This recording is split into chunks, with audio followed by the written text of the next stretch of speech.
इंद्रावन का शहर हमेशा अपनी तेज गति और अथक शोर के लिए जाना जाता था।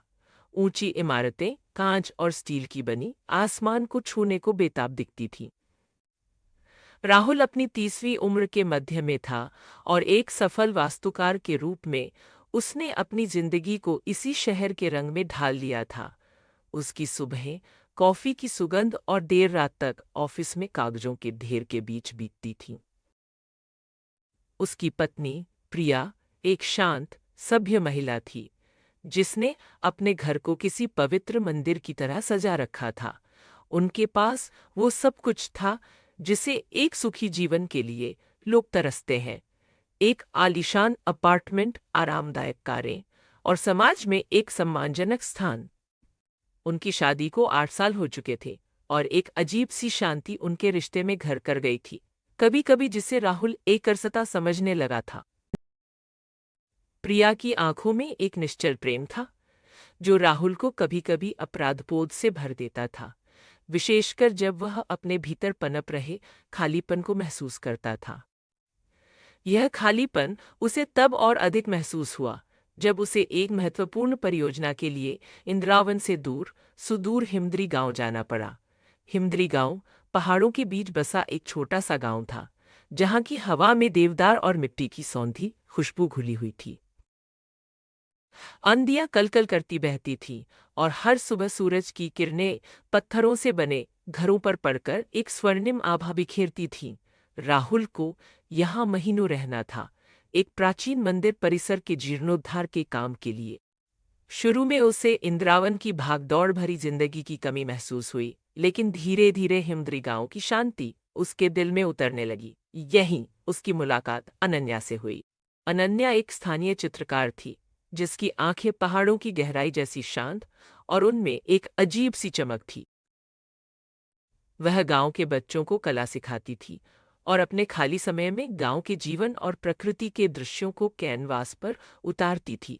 उसकी झोपड़ी, जो नदी के किनारे थी, हमेशा ताजे फूलों और मिट्टी की सुगंध से भरी रहती थी। राहुल जब पहली बार उसके स्टूडियो में गया तो उसे लगा जैसे उसने वर्षों से खोई हुई किसी चीज को पा लिया हो। अनन्या की कला में एक अजीब सी सच्चाई और भावुकता थी, जो राहुल के भीतर के खोए हुए कलाकार को जगा गई।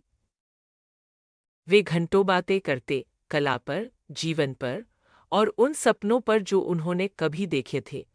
अनन्या की हंसी नदी की धारा की तरह निर्मल थी और उसकी बातें पहाड़ों की गूंज जैसी गहरी। कुछ ही हफ्तों में राहुल और अनन्या एक दूसरे के करीब आ गए। यह सिर्फ आकर्षण नहीं था, बल्कि एक गहरा भावनात्मक जुड़ाव था, जो राहुल ने प्रिया के साथ कभी महसूस नहीं किया था। अनन्या उसे सुनती थी, उसे समझती थी और उसके अधूरेपन को पूरा करती थी। इंद्रावन ने प्रिया के साथ उसकी जिंदगी एक व्यवस्थित ढांचा थी, लेकिन हिमद्री में अनन्या के साथ वह आजाद था, अपने असली रूप में। एक दिन जब बारिश हो रही थी और पूरी वादी बादलों से घिरी थी, उन्होंने एक छोटे से प्राचीन मंदिर में विवाह कर लिया। यह एक गुप्त विवाह था, जिसमें केवल गांव के कुछ बड़े बुजुर्ग और अनन्या के कुछ करीबी दोस्त शामिल थे। राहुल को पता था कि वह गलत कर रहा है, लेकिन उस पल उसे लगा कि वह अपनी जिंदगी में पहली बार सच्चा प्यार महसूस कर रहा है। वह अपनी दोहरी जिंदगी की नींव रख चुका था। यह दुगना जीवन एक जटिल नृत्य बन गया। राहुल अब इंद्रावन और हिमद्री के बीच एक अदृश्य पुल पर चलता था। वह इंद्रावन में एक हफ्ते रहता, प्रिया के साथ अपनी सामान्य दिनचर्या निभाता और फिर 2-3 हफ्तों के लिए हिमद्री चला आता, जहां अनन्या और उसका नया जीवन उसका इंतजार करता था। अनन्या ने कुछ महीनों बाद एक बेटे को जन्म दिया, जिसका नाम उन्होंने आर्यन रखा। आर्यन की आंखें अनन्या जैसी गहरी थीं और उसकी मुस्कान राहुल जैसी निश्चल। आर्यन के जन्म के बाद राहुल की दोहरी जिंदगी का बोझ और बढ़ गया। वह प्रिया के सामने मुस्कुराता, उसके साथ भविष्य की योजनाएं बनाता, जबकि उसके दिल में आर्यन की मासूम हंसी गूंजती रहती थी।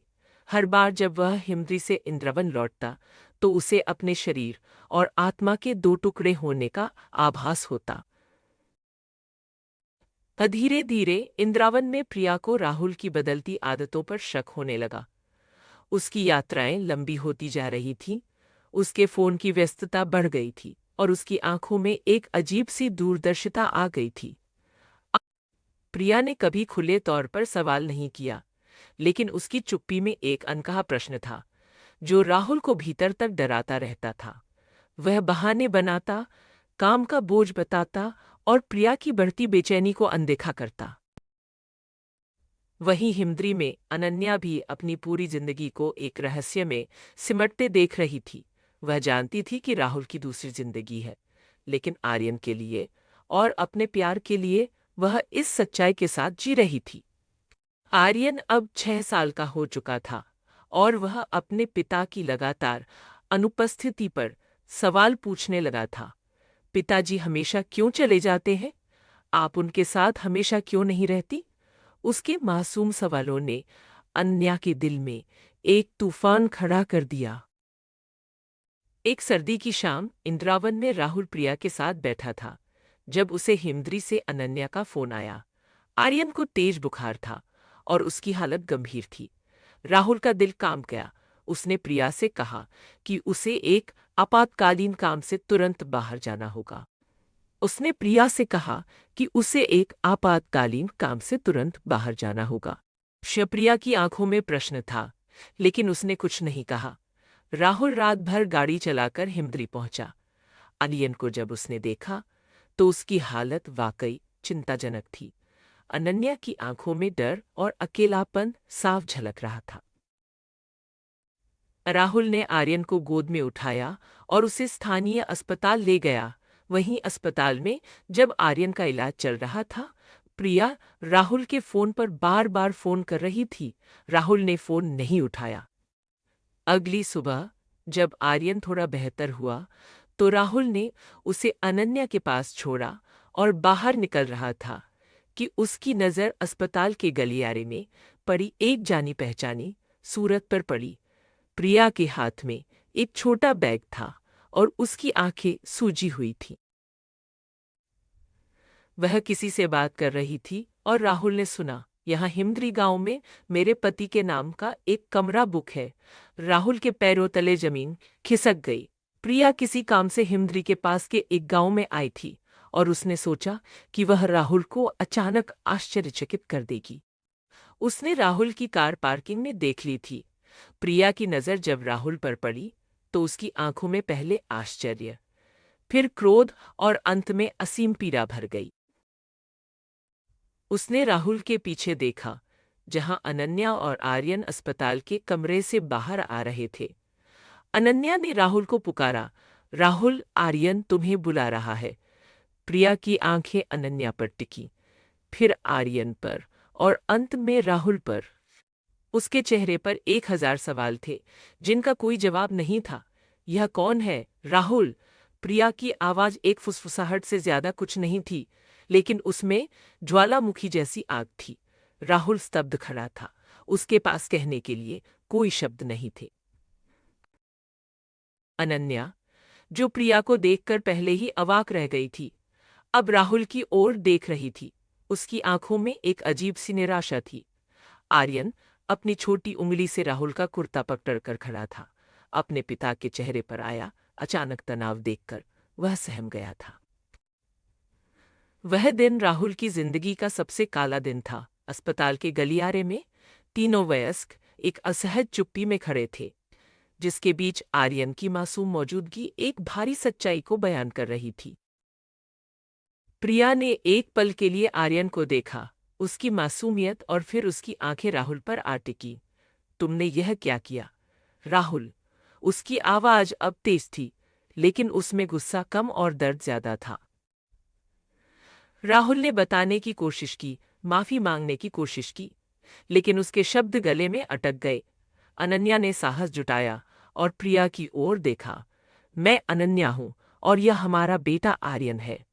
यह सुनकर प्रिया के पैरों तले जमीन खिसक गई। एक क्षण में उसकी सारी दुनिया बिखर गई। जो कुछ हुआ वह एक लंबी, दर्दनाक प्रक्रिया थी। राहुल ने प्रिया को सब कुछ बताया, अपनी खालीपन की भावना, अनन्या से हुई मुलाकात, हिमद्री में अपने नए जीवन की शुरुआत और आर्यन का जन्म। प्रिया ने सुना, उसकी आंखों से आंसू लगातार बह रहे। उसने राहुल को कभी माफ नहीं किया और उनकी शादी टूट गई। इंद्रावन का अपार्टमेंट खाली हो गया। प्रिया अपने माता पिता के घर लौट गई, एक टूटे हुए दिल और धोखे की कड़वी यादों के साथ। राहुल ने अपनी नौकरी छोड़ दी और इंद्रावन से अपना सारा नाता तोड़ दिया। हिमद्री गांव में राहुल ने अनन्या और आर्यन के साथ एक नई शुरुआत की कोशिश की। अनन्या ने उसे क्षमा कर दिया था, लेकिन उनके रिश्ते में वह निर्मलता खो गई थी। अनन्या जानती थी कि राहुल ने उसके साथ भी धोखा किया था, भले ही उसकी मंशा कुछ भी रही हो। आर्यन को अपने माता पिता के रिश्ते की जटिलता समझ नहीं आई, लेकिन उसे महसूस हुआ कि कुछ बदल गया है। राहुल ने अब अपना सारा समय आर्यन को दिया, उसे पढ़ाता, उसके साथ खेलता और उसे वह पिता बनने की कोशिश करता जो वह हमेशा से बनना चाहता था। जीवन ने उन्हें एक नया रास्ता दिखाया था, लेकिन यह रास्ता आसान नहीं था।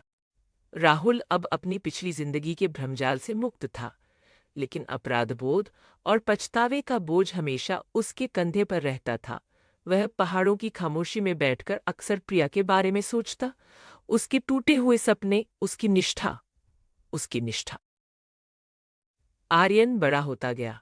अनन्या ने फिर से अपनी कला में शांति पाई और राहुल ने अपने अधूरेपन को अपने काम में भरने की कोशिश की।